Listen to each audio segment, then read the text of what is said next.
Dollar के खिलाफ एकजुट हो रहे BRICS में भारत की दुविधा क्या है? ब्राजील में हुई BRICS देशों की बैठक में डॉलर को किसी वैकल्पिक करेंसी से बदलने पर सहमति बन गई है, ताकि दुनिया की वित्तीय प्रणाली पर से अमेरिका सहित पश्चिमी देशों के दबदबे को घटाया जा सके।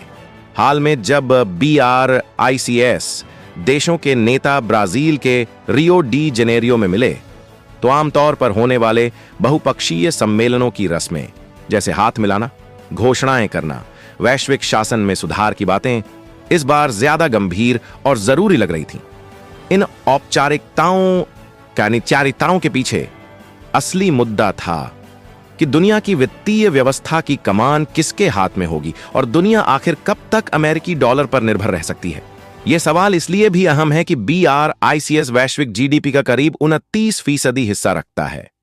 पिछले 2 दशकों से ब्राजील, रूस, इंडिया, चीन और दक्षिण अफ्रीका से बना BRIC खुद को वैश्विक संस्थाओं में पश्चिमी दबदबे के मुकाबले के रूप में पेश करता रहा है, लेकिन अब तक इसका बहुध्रुवीयता, मल्टीपोलैरिटी का दावा ज्यादातर सिर्फ बातों तक ही सीमित था।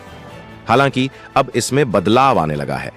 रियो सम्मेलन ने डॉलर पर निर्भरता घटाने की BRICS की मुहिम को नई रफ्तार दी। इसमें ब्लॉकचेन आधारित डिजिटल पेमेंट सिस्टम BRICS पे का खाका पेश किया गया।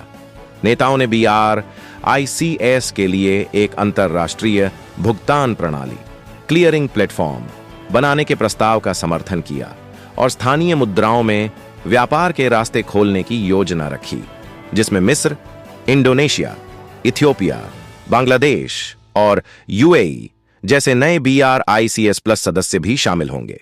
रूस और ब्राजील ने यह भी जोर दिया कि बातचीत में डी-डॉलराइजेशन, डॉलर से मुक्ति, मौद्रिक स्वतंत्रता और उस अन्यायपूर्ण व्यवस्था पर भी खुलकर बात होनी चाहिए, जिसमें एक ही देश की मुद्रा, डॉलर, ग्लोबल रिजर्व करेंसी बनी हुई है। भारत यहां हमेशा की तरह सावधानी बरत रहा था। अभी केंद्रीय वाणिज्य मंत्रालय के अधिकारी अमेरिकी राष्ट्रपति डोनाल्ड ट्रंप के प्रशासन के साथ अहम व्यापार समझौते पर गहरी बातचीत कर रहे हैं। BRICS के साझेदार रूस और चीन के मुकाबले भारत के अमेरिका से राजनीतिक और आर्थिक संबंध कहीं बेहतर हैं।